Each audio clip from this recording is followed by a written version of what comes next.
Hi everyone, welcome back to my channel.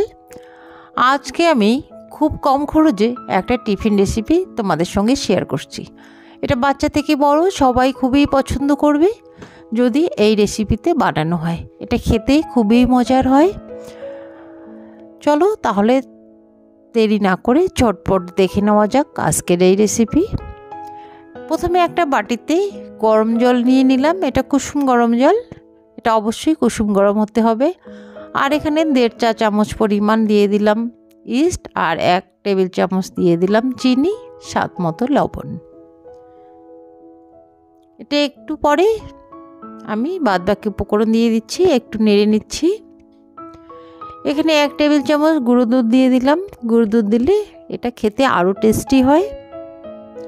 গুঁড়ো দুধটা দিয়ে একটু নেড়ে চেড়ে নিচ্ছি। তারপরে এখানে দিয়ে দিচ্ছি 1.5 কাপ ময়দা। প্রথমে 1 কাপ দিয়ে দিলাম, পরে আবার হাফ কাপ। এবার এটা একটু নরম করে একটা ডো তৈরি করব। এই গোলাটা কিন্তু নরমই হবে। এভাবে একটু মেখে নরম করে নিতে হবে, খুব একটা শক্ত করা যাবে না। এটা মাখা হয়ে গেছে, এটা 30 মিনিটের জন্য রেস্টে রেখে দেব। এই ফাঁকে একটা পুর তৈরি করে নেব। এখানে 1 চা চামচ দিয়ে দিলাম ঘি। ঘির পরিবর্তে তোমরা বাটার বা সাদা তেল দিতে পারো। আর এখানে ছোট ছোট করে কেটে রেখেছি রসুন, সেটা দিয়ে দিলাম 4 থেকে 5 কোয়া। রসুনটা একটু লাল লাল হয়ে আসলে আমি এখানে বোনলেস চিকেন নিয়েছি কিছু, 1 কাপ পরিমাণ, এটা দিয়ে দিলাম। চিকেনটা খুবই ছোট ছোট করে কেটে নিয়েছি, তাহলে তাড়াতাড়ি সেদ্ধ হয়ে যাবে। চিকেনটা একটু নরম হয়ে আসছে, এখানে দিয়ে দিলাম স্বাদ মতো লবণ, আর দিয়ে দিলাম 1 চা চামচ লঙ্কার গুঁড়ো। এটাকে ভালো করে নেড়ে চেড়ে একটু কষিয়ে নেব।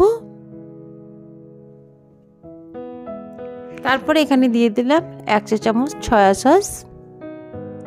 সয়া সস দিয়ে আবার একটু নেড়ে চেড়ে নিয়ে তারপরে আমি এখানে একটা বড় সাইজের পেঁয়াজ কেটে নিয়েছি, সেটা দিয়ে দিলাম।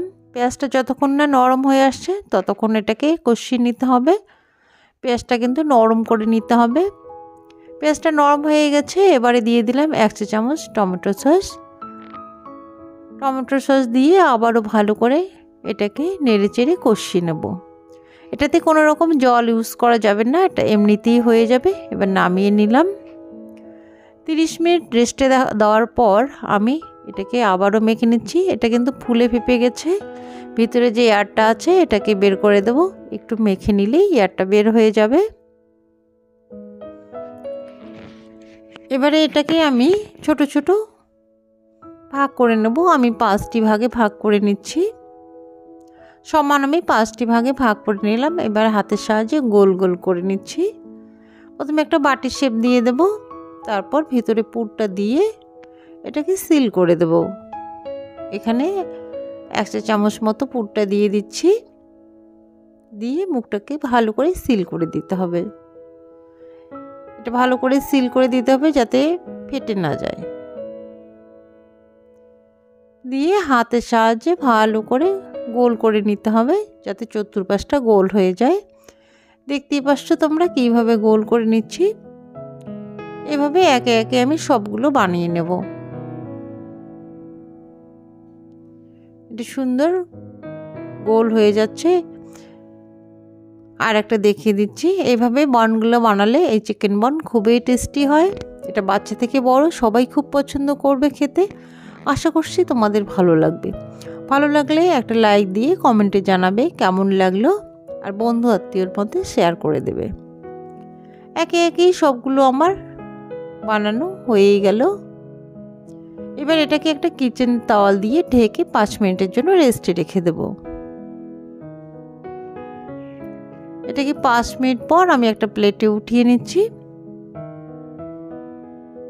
এটা কিন্তু অনেকটা আরও ফুলে গেছে রেস্টে দেওয়ার পর।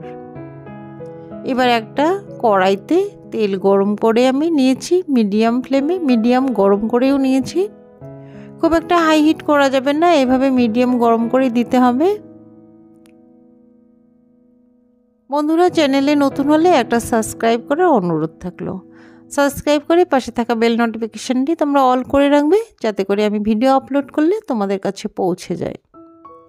একটা পাশ লাল লাল হয়ে যাওয়ার পরেই কিন্তু আমি এটাকে উল্টিয়ে দেব।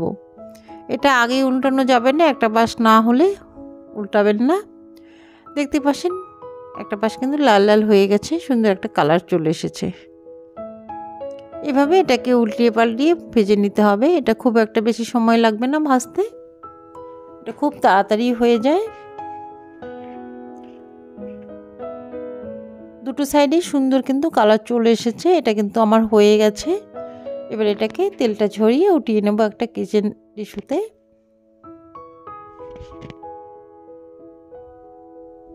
আর এটা কিন্তু খুব একটা তেল শুষে নেয় না।